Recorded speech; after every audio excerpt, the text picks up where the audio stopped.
What Yeah, Jeremy's going through with Joe's friend is literally the reason why I'm simple all the time. why are you even putting It's up with that? Dwayne! What do you say? Nah, like Jeremy, why are you even putting up with that, my guy? Ah, man, it goes so much deeper. You have no idea. Do you love her? Meh. I don't even know anymore. Alright, Jeremy, I'm about to play the Shadow of the Colossus and get disappointed. Yeah, So right, you're bugging. I'm not gonna lie. I felt the same way about my ex that I had recently broken up with, because she was bipolar, like not extremely but slightly. Yeah, and sometimes she would get me so tight with how she just switches up on me in mood out of fucking nowhere, and it got me so mad. Cause I'd be in a good ass mood, right? And then she just blows it completely. You know what's crazy, bro? When I was, well, you're 20, right? 21. Oh, so right, like, when you were dating her, how old were you? 20, 21? When I dated her, I was like 19, but I was about to turn 20. Yo, you know what I know what's crazy, bro? When I was 18, 19, I was going through the same exact situation with a girl, and I left her for the same exact reason. But that wasn't why I primarily left her, because honestly it wasn't that big, it wasn't that often that it happened, but it happened enough for it to be somewhat of an issue. It was mainly just because she was going to the military. I ain't about the long distance, I know myself, like I wouldn't be able to deal with that shit. No pussy, you're tied down to a person you can't even see, it's like, fuck, bro. Dwayne! I feel you. I feel you. Like, why do that to myself, you know? Like, I don't need, like, that commitment bullshit when I'm this young, you know what I'm saying? And now, like, I'm just chilling for real. Just talking to hella girls, having fun. Yeah, bro, the girl that I should have been talking to, I dubbed her for the same exact reason. Like, she goes to school in PA, and she, like, wants to do long distance. I'm like, nah, it's not happening. She got tight too, and bro, she was so pretty, bro. Like, she is so gorgeous. Oh, like, you were telling me about her, actually. You were telling me about bro, her. you would be like, yo, what the fuck? Like, she's like a 10 out of 10. Like, she is so pretty. But it's like, bro, I already know it's not gonna work. Like, Yeah, because she's, like, far as fuck, bro. so it's like, and I'm not a person, like, I don't believe in forcing things. I feel like forcing things is actually very bad. Right. Oh, yeah, I wasn't about that life. Yeah, man, it's not my thing. Like,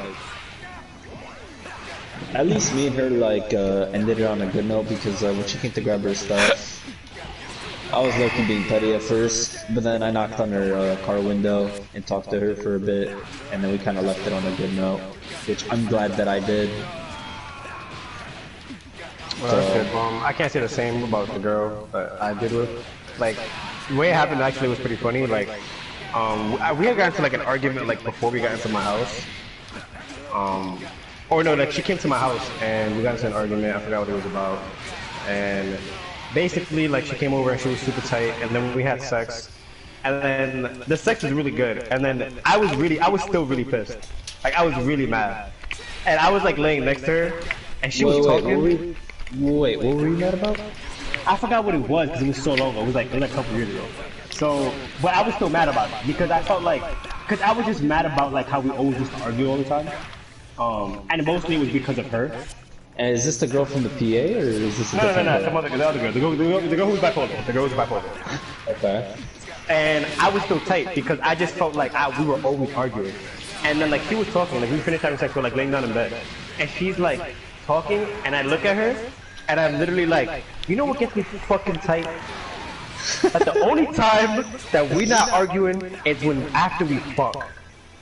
And then like, bro, that was like a dynamite. That was like a dynamite. And like we were just arguing in my house. Like we were just arguing or whatever. And my dad was home. So like we didn't, like I didn't want like to wake him up.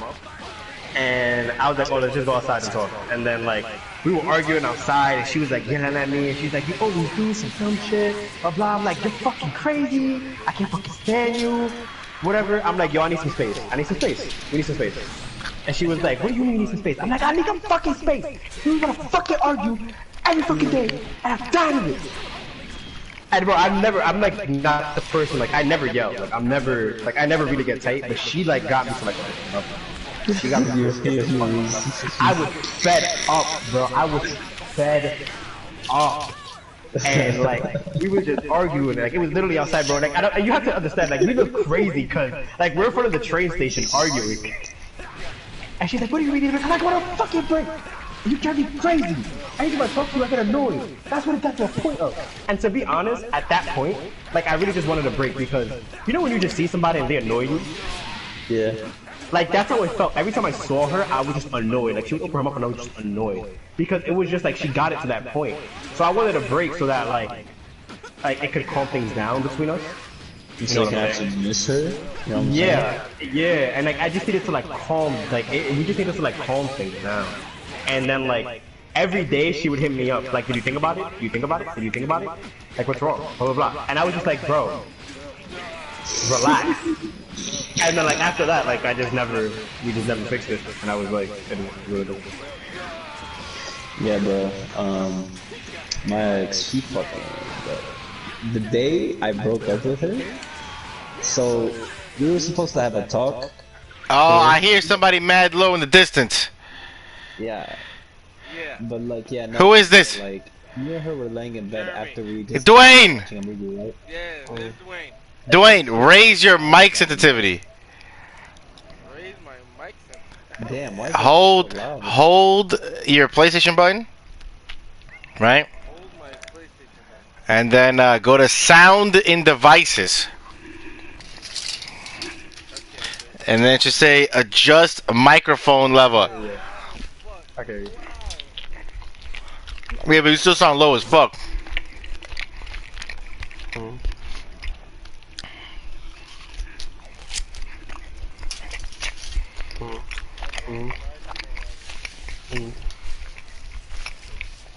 Alright, I just. Hey! Damn, I hear myself loud as fuck. Alright, no worry. Get the fuck out of that menu. I can hear you now. What's good? Yeah, what's good? I'm watching you now. What you said? You watching me? Practice? Yeah. My nigga, you sound like you sound like a 60-year-old man trying to figure out how to. I'm watching you now.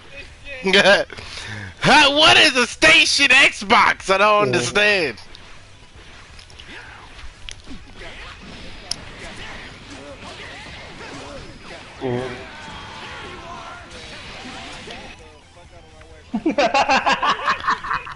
That what? Nigga, over a car? Over the car? Yeah. I hear loose in the background. I hear a little bit. I only hear the tone. You told me. That is a big deal. That is more than more than a big deal. You have sex. The sex is an important part of a relationship. Hold on. I love you guys. Hold on. Hold on. No, not him. Alright, go ahead and speak now. Because I think I can hear you now. So you're in a party of like 8 other people, like 6 other people.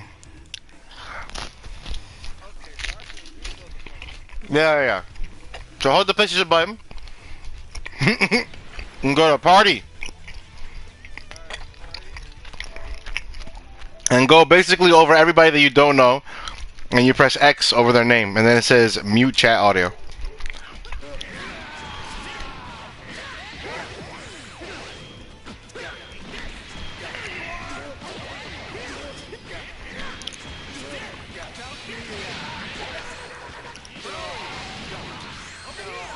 God damn it. They got more quiet?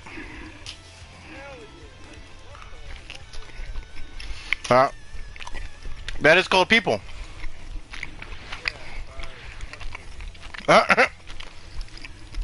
Yo, you lit?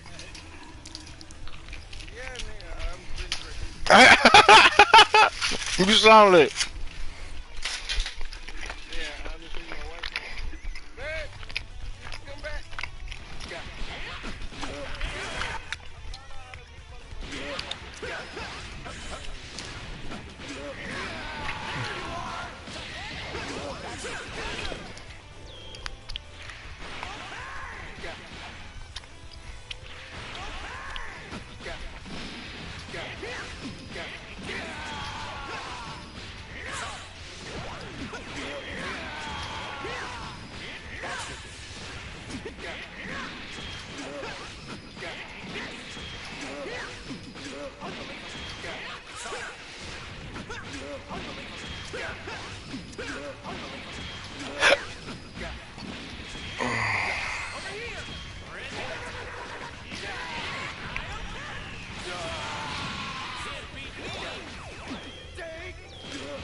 Where'd you go, Dwayne?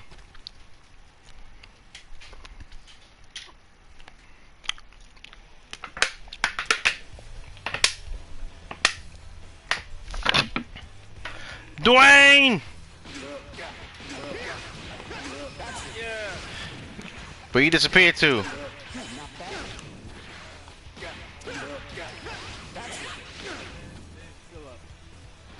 Oh, your kids are still up?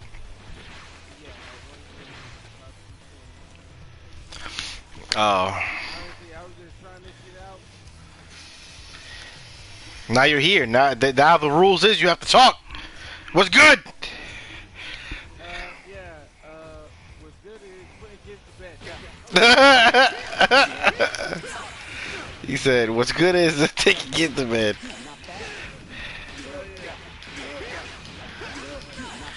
Damn, this combo getting me tight.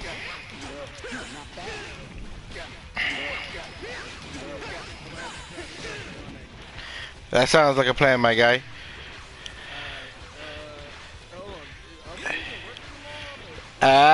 Apparently we are, because the lockdown don't happen till Sunday, so apparently tomorrow we're gonna get all the info. Yeah. You working tomorrow? I think he said apparently. Alright, my man. Take it easy. We'll talk tomorrow. Good night, my guy.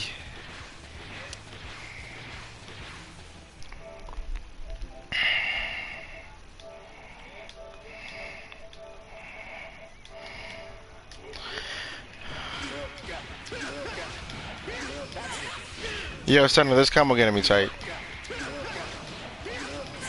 Man, that's how I feel about the base Vegeta loops in the fucking air. Like, I don't know why. I just can't get a timing right now. I'm doing Sendo's fucking mid-screen loop combo. It should get me tight.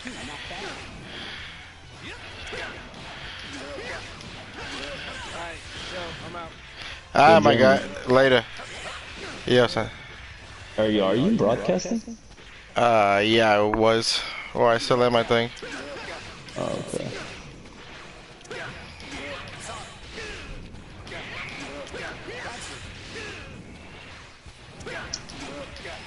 Hey, so,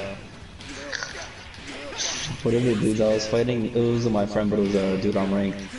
The dude who had 10,000 matches, he said, damn, I got to go, but GG's very back and forth. He left with the dub, right? But I think I won the most games out of the whole set that we played. No. So I go to search for another game, right? And I run into him again, but he just changed his team. Straight washed him for like, I don't know how many games. And then he just left.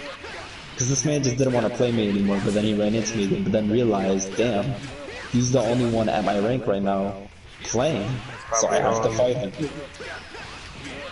And he was just straight getting washed. And I'm like, damn. That's Nigga was like, fuck this shit.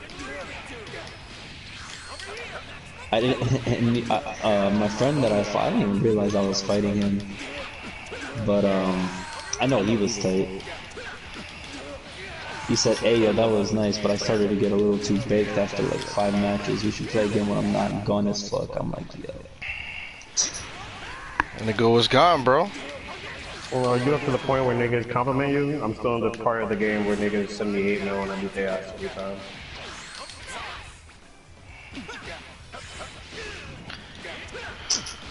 Wait a second, this is... No, the way you made Black Ice Rage today, bro, was unreal. Like, that was nigga, you weren't even there for the first part. What was going on in the first part? Nigga, the first part was worse. Yo, Sendo. Sendo, tell Nelson what happened before he got there. Before he got there, tell Nelson what happened between me and Black Ice. Before, oh, while y'all were playing? Yeah.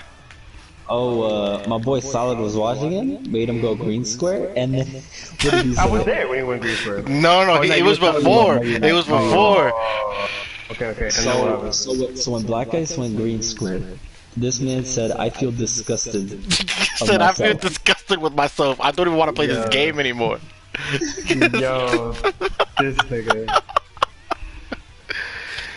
You know what's mad funny is at the beginning of this, he's like, yo, I'm gonna smoke Jeremy. I'm gonna get my orange square back. It's a wrap. I'm getting my red square back. And then he got this fucking green square. So Green this square. nigga got so tight, bro. He got so tight.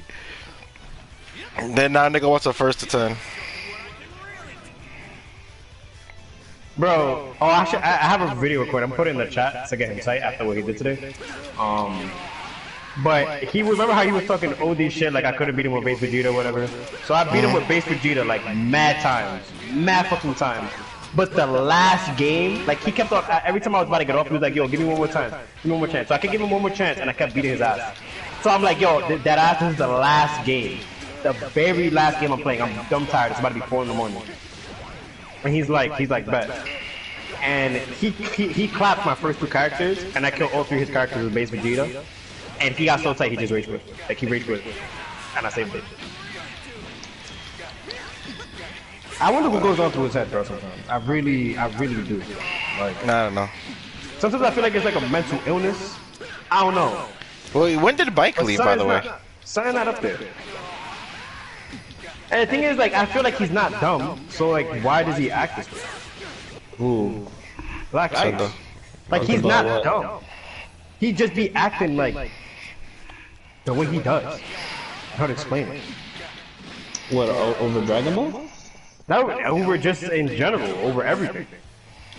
I don't know. I think it's just over Dragon Ball. I think he seems like a pretty competent human being when it doesn't come to Dragon Ball. But I feel like he listens to conspiracy theories the most out of anything. Yeah. And I think he's very scared of our current pandemic more than he should be. Of course. Yo, Jeremy, you saw that video I sent you? I mean, I'm not Which scared, video? right? But I'm in quarantine now because my family, they guilt trip me saying like, like, oh, you can give us the virus and stuff, all that other shit. The coronavirus or the SpongeBob thing? No, the virus. He's saying the pandemic, like, he's not afraid, but his family's guilt tripping him. How long is this video now before I watch that shit? You don't have to watch the whole thing, but it's not boring, so I'll tell you that. It's not like Black Ice's 40-minute videos, though. That should be wildin'.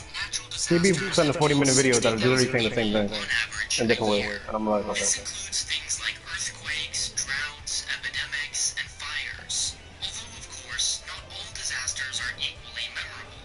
Researchers have found that to get the same amount of media attention, a famine must kill 38,000 people, while a drought only has to kill 2,400, an epidemic 1,600, and a volcano eruption just 1. To catch the most eyes, a catastrophe should be shocking, scary, ongoing, and most of all, uncertain. The coronavirus, or COVID-19, as it's officially known, ticks all these boxes, and then some. The threat is invisible to the naked eye. I'm gonna go brush my teeth. I will be back. Changing every day. Bet my guy. Here's My what we mouth know. tastes like trash can. The number has since grown at 120,000 confirmed cases. There were about 4,300 deaths, leaving an estimated fatality rate of 3.6%, significantly lower than SARS at about 9.5%, or MERS at 34%. Although we also know this number highly depends on where and who you are. Cardiovascular disease, high blood sugar, and chronic respiratory disease, for example, greatly increase your chance of death. Even more significant is your age. The fatality rate drops to just 0.1% for 10 to 19-year-olds, and remains less than half a percentage point for anyone under 50. After that, the odds rapidly deteriorate, from 1.3% for anyone in their 50s, to 3.6% for 60s, 8% for 70s, and 14.8% for anyone older. The vast majority, about 80% of those infected, experience mild to moderate symptoms, most commonly fever, dry cough, and/or exhaustion, and then recover. on their own, and some without even knowing. And because these symptoms are so common, the most minor of cases likely aren't reported to authorities, which may make the fatality rate appear far worse than it truly is. That, in fact, is also the biggest challenge. A low fatality rate for the young and healthy makes it very easy to spread, which comes at the expense of more vulnerable groups. The incubation period is estimated anywhere from 1 to 14 days. If this is true, those infected may spread the virus undetected, most likely by coughs and sneezes, although it can also be found in blood, stool, and tears, for 1 or even 2 weeks without knowing they have it. Scarier than everything we know combined, though, is everything we don't. It's not yet understood where it originated, who first contracted it, which animal transmitted it, or even how exactly it began. Although the first cases were initially linked to a Wuhan seafood market, later analysis has cast doubt on this theory. These large gaps in our understanding leave considerable room for anyone to fill as they wish. Thus, the wide range of reactions. Depending on where you look, you will either see warnings that the situation is far worse than reported and may eventually kill hundreds of thousands, or pleas to remain calm and comparisons to the seasonal flu. Until recently, about 80% of all confirmed cases were located in mainland China, meaning about 80% of what we know is based on information provided by that one source. Which version someone is inclined to believe, therefore, is largely a litmus test of how much he or she trusts China. Who the fuck? Once its leadership was committed, China acted incredibly quickly, making decisions that would be layered with bureaucracy elsewhere. Famously, China seized the spotlight as an opportunity to demonstrate its political effectiveness on the world stage, swiftly converting universities, convention centers, and schools into makeshift hospitals.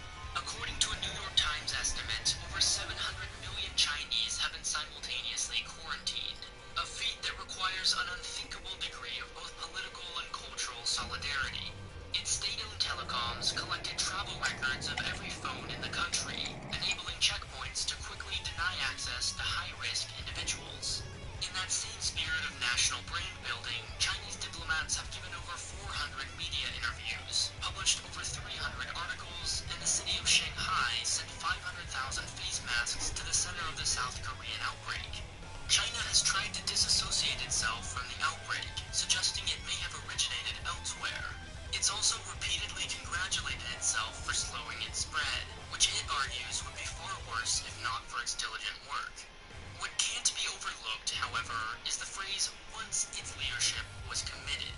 Too often, journalists fall into the trap of either only celebrating China's operational efficiency or fixating on its authoritarian pitfalls. Clearly, the same top-down system responsible for building a hospital in 10 days also incentivized local government officials to suppress crucial early information about the virus and prioritize party loyalty above immediate human suffering. Its genuinely impressive successes exist in the context of failures like the example of Wuhan-based doctor Li Wenliang. On December 30th, over a week before the first confirmed death, Li sent a message in a private doctor's WeChat group warning of a new SARS-like outbreak. Just hours later, 8 doctors from the group, including Li, were arrested by Wuhan police for spreading rumors and disrupting social order, as announced by the Chinese National Health Commission. After being compelled to sign a document admitting his alleged crimes, Li heroically returned to work, where he would contract and die from the very virus he tried to stop. While his story is particularly tragic, it's only made exceptional by his personal sacrifice. The forces which tried to stop him are, sadly, not. For every rare example of bravery, there are undoubtedly countless more scared into silence. And if even doctors must be this devoted to the party, there's only more reason to doubt government-compiled data. If numbers were misreported, outright fabricated, or even just poorly or hastily collected, they could drastically skew global measures like fatality and infection rate. Thus, the large discrepancy of these numbers between countries. On March 6th, the US had a reported fatality rate of 5.9%, while South Korea reported 0.6%. What these numbers obscure are the number of people tested tested. America's number, for example, was based on a pathetic then 239 identified cases and 14 deaths to Korea's then 6,593 and 42. The lesson of this chart is that the easiest way to maintain a low infection rate is simply not to test for it, something the US has thus far excelled at, up until recently making test kits inaccessible to anyone not exposed to a confirmed case or having recently traveled to an infected region. South Korea, on the other hand, had tested 1,000 people prior to its first case on January 20th. Yeah. The next week, it would go on to test 82,000 people across the country. By making Oh, this Jamie, you don't have to watch the process video if you don't like it. easy, by the way. with drive-through That's not- stations, it was able to screen I about guess interesting. 10,000 people Yeah, let's play this flat. The most dangerous kind of misinformation, therefore, aren't crazy claims about fake cures, which are easily exposed and dispelled, but the treating of reported data as infallible, which creates unnecessary alarm in some places and a dangerous sense of comfort in others. In truth, everything except the very basics should be viewed with some degree of skepticism. By the time you're watching this video, the situation may have changed, and many of the numbers may no longer be accurate. At the same time, it's important not to panic. While it's true that so much is unknown, the precautions are simple and straightforward. This is the paradox of the coronavirus. Although the medical solutions are simple, the World Health Organization recommends washing your hands with soap and water or an alcohol-based sanitizer regularly and not touching your face. Stopping the virus is not easy. In practice, no government on earth can effectively manage and guarantee the compliance of every one of its citizens, especially in democracies where government power is limited. While the virus appears to be waning domestically in China, it's entered a distinct second phase of international spread to Italy, Iran, France, Germany, Spain, the US, and elsewhere. In the absence of the tight control made impossible at this scale, which countries succeed in containing their outbreaks largely depends on their level of public trust. A good point of comparison are the cases of Hong Kong and Singapore, two places with similar population sizes, climates, and international exposure. At first glance, Hong Kong would seem to be at far greater risk, with 13 border crossings to mainland China, while Singapore is 3,500 kilometers away. Even today, in response to the virus, 3 crossings remain open in Hong Kong, while Singapore became one of the first countries to deny entry to all PRC passport holders, and anyone who's been to the mainland in the past 14 days. Its government was quick to distribute masks, 4 for every household, whereas Hong Kong faced shortages, during which long lines formed outside pharmacies for hours, as customers waited for new shipments. In Singapore, self-employed quarantine residents and holders of work passes are given about $70 a day, along with free medical treatment to incentivize good behavior. Those who break quarantine laws are fined up to $7,200 and face as much as 6 months of jail time. Authorities in Hong Kong, on the other hand, began the crisis with little to no public trust, and only lost more after its slow closing of the border and failure to procure masks. Worse, this often well-deserved distrust spirals into a self-propelling panic. Because Hong Kongers didn't believe their government could or would protect them, the most panicked began hoarding supplies, fearing they might run out. Everyone else followed suit in a dangerous game of musical chairs, and when the music stops, it's most often vulnerable groups like doctors, the disabled, and the poor who lose. It's also worth noting, however, that Hong Kong's widespread distrust predisposed its residents to take matters into their own hands, creating a more vigilant public. A more severe example is Iran, where extreme suspicion of government has resulted in an outright crisis, inescapable by even the highest levels of authority. This pattern has repeated time and time and time again, anywhere trust is low. The lesson, repeated but never absorbed with SARS, Ebola, MERS, and now today, is that while the problem is a medical one for scientists to research and develop treatments for, the suffering is most often self-inflicted. The actions of people and governments make the difference between calm and chaos. After the virus is contained, its treatment or vaccine hopefully discovered, and the media moves on to more shocking stories, we must not forget how much was preventable. Otherwise, the same forces and incentives which aggravated the problem will only